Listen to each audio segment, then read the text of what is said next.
देखिए काठमांडू के जो मेयर है जिसका नाम है बालन शाह, उसने डायरेक्टली है ना प्राइम मिनिस्टर पर ये निशाना लगा दिया कि तुम है ना इस पूरे प्रदर्शनकारी के ना जिम्मेदार हो।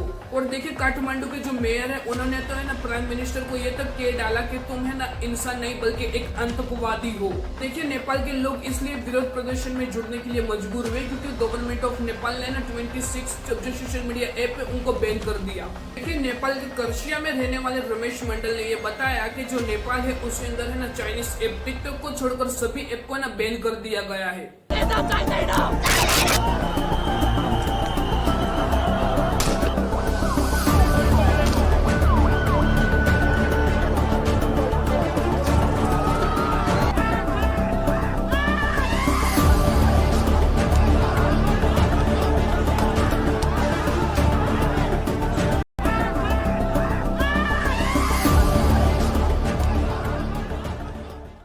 गवर्नमेंट ऑफ नेपाल ने 26 अब जो ये सोशल मीडिया एप्स जैसे कि यूट्यूब, इंस्टाग्राम, एक्स और जो इंस्टाग्राम, फेसबुक जैसे जो ऐप है उनको ना बैन कर दिया है, सिवाय एक चाइनीज ऐप छोड़कर जिनका नाम है टिकटॉक। देखिए सीधा मतलब है कि अब जो चाइनीज का जो टिकटॉक ऐप है उसको छोड़कर बाकी जो 26 ऐप है जो सोशल मीडिया की उसको बैन कर दिया। देखिए यही रीजन है कि अब जो ये नेपाल के जो युवा है जिनकी एज 16 ईयर से लेकर 13 ईयर, खास करके जो जनरेशन जेड वाले हैं वो काफी लोग है ना प्रदर्शन में एकजुट हो चुके हैं। इनमें से देखिए अब खास करके अब जो ये जनरेशन जेड वाले हैं वो है ना इस कड़े प्रतिबंध को जो सोशल मीडिया पर लगाया गया है उसके रीजन से और भ्रष्टाचार के खिलाफ है ना एक बड़े कदम की मांग कर रहे हैं। ये प्रदर्शनकारी है उनके ऊपर अब जो ये सोमवार को है ना पुलिस ने ना गोलियां भी चलाई थी और टीयर गैस भी छोड़े थे ये प्रदर्शन रोकने के लिए। अब जो भी ये प्रदर्शन में शामिल हुआ था उनके खिलाफ पुलिस ने जो कार्यवाही की थी उसके अंदर है ना 90 लोगों की मौत हो जाती है और है ना 250 से ज्यादा लोग है ना घायल हो जाते हैं। तो देखिए अब जो ये प्रदर्शनकारी है उसने ना अपना राष्ट्रगान भी गाया नेपाल का, और नेपाल का जो नेशनल फ्लैग है उसको साथ में रख के ये मोर्चा निकाला था नेपाल की सड़क पर।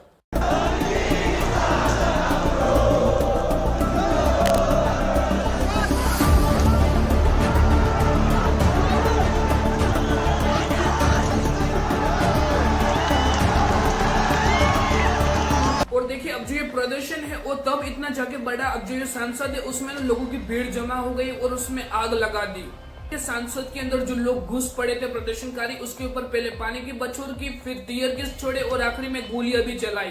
देखिए नेपाल के लोग इसलिए विरोध प्रदर्शन में जुड़ने के लिए मजबूर हुए क्योंकि गवर्नमेंट ऑफ नेपाल ने ना 26 जो सोशल मीडिया ऐप है उनको बैन कर दिया, जिसमें देखिए यूट्यूब अब जो एक्स प्लेटफॉर्म है वो जिसको ट्विटर कहा जाता है, इसके अलावा इंस्टाग्राम और फेसबुक जैसे बड़े प्लेटफॉर्म भी शामिल है। तो देखिए इसमें ऐसा तो है नहीं कि गवर्नमेंट ऑफ नेपाल ने डायरेक्टली इन सभी ऐपों को बैन कर दिया हो, लेकिन इनके पहले इन ऐपों को है ना ट्राई किया था कि इसको ना 7 डेज का टाइम दिया था कि हमारे साथ है ना काम करने में मदद करे। तो देखिए पिछले साल सुप्रीम कोर्ट के आदेश के बाद अब जो अधिकारी है उन्होंने अब जो टेक कंपनियां है उसको ना रजिस्ट्रेशन करवाने के लिए ना आदेश दिया था। और साथ ही में देखिए एक कंप्लायर को नियुक्त करने के लिए और एक बिंदु को स्थापित करने के लिए अब जो टेक कंपनियां हैं उनको ना 1 सप्ताह का समय भी दिया गया था। नेपाल के कुछ अधिकारियों का ऐसा कहना है कि अब जो डिजिटल प्लेटफॉर्म है उसको रेगुलेट करने के लिए ये कदम उठाया था। साथ ही में इन अधिकारियों का ऐसा भी कहना है कि अब जो ये ऑनलाइन धोखाधड़ी और मनी लॉन्ड्रिंग है उनसे बचने के लिए ये सभी को ना सस्पेंड करना था। और साथ ही में देखिए जुलाई में टेलीग्राम को भी है ना सस्पेंड कर दिया था। नेपाल के अंदर अब जो ये 26 ऐप जो बैन हुई है उसका असर है ना इंडिया और नेपाल की जो बॉर्डर है जिसको सीमा बोलते हैं उस पर भी इसका असर दिख रहा है। यानी कि देखिए अब जो ये नेपाल के जो जनरेशन जेड के जो युवा है वो कुछ लोग ऐसे भी होंगे जो कि स्टडी के लिए या फिर कोई अदर काम के लिए है ना हमारे देश यानी कि इंडिया के अंदर आए होंगे। तो देखिए अब कुछ ऐसे सोशल मीडिया ऐप्स है जिसके जरिए अपने परिवार से ना डायरेक्टली बातचीत कर सकते थे और ये बंद होने के कारण अब ये ना पूरी तरीके से बंद हो चुका है। यानी कि इसका सीधा मतलब है कि जब से इस सोशल मीडिया ऐप्स को बैन किया है तब से है ना इंडिया और नेपाल के बीच अब जो ये युवा है उनका संपर्क नहीं हुआ है। सितंबर को नेपाल के अंदर है ना कुछ ऐसे सोशल मीडिया ऐप्स थे जिनके ऊपर है ना बैन लगाया गया था और इनमें देखिए उन सोशल मीडिया ऐप्स को निशाना बनाया गया था जिन्होंने ना गवर्नमेंट ऑफ नेपाल के साथ ना पंजीकृत नहीं किया था। देखिए नेपाल के कर्सिया में रहने वाले रमेश मंडल ने ये बताया कि जो नेपाल है उसके अंदर है ना चाइनीज ऐप टिकटॉक को छोड़कर सभी ऐप को ना बैन कर दिया गया है। अब जो नेपाल के स्टूडेंट है जो कि इंडिया के अंदर जो स्टडी करते हैं उनके पेरेंट्स अगर व्हाट्सएप, इंस्टाग्राम और फेसबुक के माध्यम से अगर बातचीत करते थे तो अभी है ना बंद हो जाएगा। ये सीधा रीजन है कि फेसबुक, इंस्टाग्राम जैसे ऐप्स को बैन करने के बाद इनकी बातचीत अब नहीं हो पाएगी। देखिए, अगर भारत देश से नेपाल पे कॉल करते हैं तो उसके ना 5 रुपीज पर मिनट के हिसाब से काटे जाते हैं। अगर नेपाल से इंडिया में कॉल करते हैं तो 12 रुपीज पर मिनट पर काटे जाते हैं। देखिए, इसका सीधा बोझ ना इंडिया के अंदर जो नेपाल के लोग रहते हैं उनके ऊपर भी पड़ता है, और नेपाल में जो लोग रहते हैं जो की बातचीत करते हैं इंडियन नागरिक से, उनके ऊपर भी है ना ये बोझ पड़ता है। और साथ ही में देखिए, अब जो सोशल मीडिया एप्स थे इंस्टाग्राम, फेसबुक जैसे और व्हाट्सएप जैसे, वहां से ना ये फ्री में भी बातचीत कर सकते थे, चैट के जरिए भी। और साथ ही में देखिए, वीडियो कॉल से भी बात कर सकते थे, वो भी एकदम फ्री में। लेकिन गवर्नमेंट ऑफ नेपाल ने इसको बैन कर दिया। देखिए, शायद ये भी रीजन हो सकता है कि जो नेपाल की जो जनरेशन जेड है वो काफी मात्रा में ना सड़क पर आ चुकी है। देखिए, ये बात समझने वाली है कि हाल के हालात ऐसे है कि बहुत सारे ऐसे देश है जहाँ पे अब जो सोशल मीडिया है उसको ना एक क्रांति के जरिए देखा जाता है, और नेपाल में भी यही हुआ। देखिए, सोशल मीडिया की जो दीवानगी है वो लोगों पर उस तरह राज करती है और उनके दिमाग पर राज करती है, उसका जीता जागता उदाहरण हम नेपाल को ही देख सकते हैं। और देखिए, 4 सितंबर के बाद अब जो ये नेपाल में हो रहा है ना जो प्रदर्शन, उससे ये स्पष्ट होता है कि अब जो ये सोशल मीडिया है और नेपाल के लोग और साथ ही में जो जनरेशन जेड है उसको ना काफी अपनी बंदिक बना रहा है। कि नेपाल में जो सोशल मीडिया को बैन किया गया उसमें जो वहाँ के जो स्थानिक जो युवा है वो है ना स्वतंत्रता पर हमला, ऐसा कहना बता रहे इस सोशल मीडिया बैन के पीछे का राज। देखिए, अब जो ये प्रदर्शनकारी वाले जो लोग है उसमें सबसे बड़ी संख्या ना जनरेशन जेड वाली है, यानी कि अब जो ये जनरेशन जेड है उसके ऊपर सोशल मीडिया ना अपना राज जमा रहा है, ऐसा भी कहा जाता है कुछ अधिकारियों का। तो देखिए, ये कुछ सालों की बात है जहाँ पे अब जो सोशल मीडिया है वो बहुत सारे ऐसे देश है जहाँ पे अब जो क्रांति है उसका जरिया बन चुका है। तो देखिए, नेपाल में भी हमको कुछ ऐसा ही देखने के लिए मिलता है, लेकिन हमको भी ये जानना जरूरी है कि आखिर जो जनरेशन जेड और जो कुछ युवा लोग है उसके ऊपर सोशल मीडिया आखिर इतना हावी कैसे बन रहा है। और देखिए, जैसे ही इस सोशल मीडिया एप्स के ऊपर बैन लगाया गया, वैसे ही अब जो जनरेशन जेड है जो कि 16 से 30 साल के बीच जो युवा है उनकी बड़ी भीड़ है ना रोड पे ऊपर उतर आई। इस जो भीड़ यानी कि जो प्रदर्शनकारी थे उनकी संख्या की बात करें तो तकरीबन ना 12,000 से भी ज्यादा थी।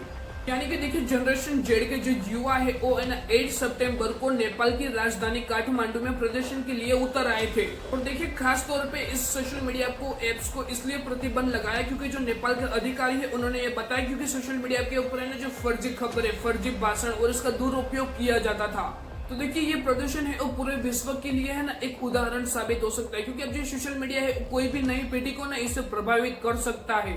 देखिए, उनके व्यक्तित्व को भी डैमेज करता है और साथ में उनका जो मानसिक संतुलन होता है उनको भी है ना हैंडीकैप बना रहा है ये सोशल मीडिया। और एक नई बात, अब जो नेपाल की जो ये प्रदर्शनकारी है उनको है ना एक समाज को ना एक नई आईना दिखा रहा है, क्योंकि इसमें जो टॉलरेंस है उसकी काफी कमी महसूस हो रही है। और देखिए, नेपाल का कुछ अधिकारियों का ऐसा भी कहना है कि अब जो नेपाल की जो युवा जनरेशन है जिसको जेड बोलते हैं उनको हर चीज में ना क्रांति दिख रही है, और जो विद्रोह है उसको करना तो एक सामान्य हो चुका है। और देखिए, अब जो नेपाल में जो प्रदर्शन हुआ है उसकी वजह से है ना अब जो नेपाल की गृह मंत्री है उसने भी इस्तीफा दे दिया, साथ ही में कृषि मंत्री ने भी इस्तीफा दे दिया। 2 मंत्री ने तो इस्तीफा दिया, साथ में और एक मंत्री ने भी इस्तीफा दे दिया था सिर्फ इस प्रदर्शन की रीजन से। तो देखिए, काठमांडू के जो मेयर है जिसका नाम है बालेन शाह, उसने डायरेक्ट है ना प्राइम मिनिस्टर पर यह निशाना लगा दिया कि तुम है ना इस पूरे प्रदर्शनकारी के ना जिम्मेदार हो। और देखिए, काठमांडू के जो मेयर है उन्होंने तो है ना प्राइम मिनिस्टर को ये तक कह डाला कि तुम है ना इंसान नहीं बल्कि एक आतंकवादी हो। देखिए, हमको जो पूरी तरह से जो सोशल मीडिया पे जो इन्फॉर्मेशन होती है, जो न्यूज होती है उसके ऊपर है ना पूरी तरह से ना डिपेंड नहीं होना चाहिए, क्योंकि देखिए, हमारे देश में बहुत सारे ऐसे लोग हैं जो कि ना फर्जी खबर छापते हैं, और साथ ही में कुछ ऐसे भी न्यूज होती है जो कि पूरी तरीके से ना फेक होती है। देखिए, शायद ये भी एक रीजन हो सकता है कि नेपाल में इसकी वजह से सोशल मीडिया को शायद बैन कर दिया हो। सोशल मीडिया ऐप से जो कि आज के समय में ना क्रांति का विषय बन चुका है पूरी दुनिया के लिए। तो आपका क्या कहना है इस वीडियो के बारे में, इन सोशल मीडिया एप्स के बारे में? प्लीज कमेंट सेक्शन में जरूर बताइए, और ये वीडियो अपने दोस्तों के साथ थोड़ा जरूर शेयर करें।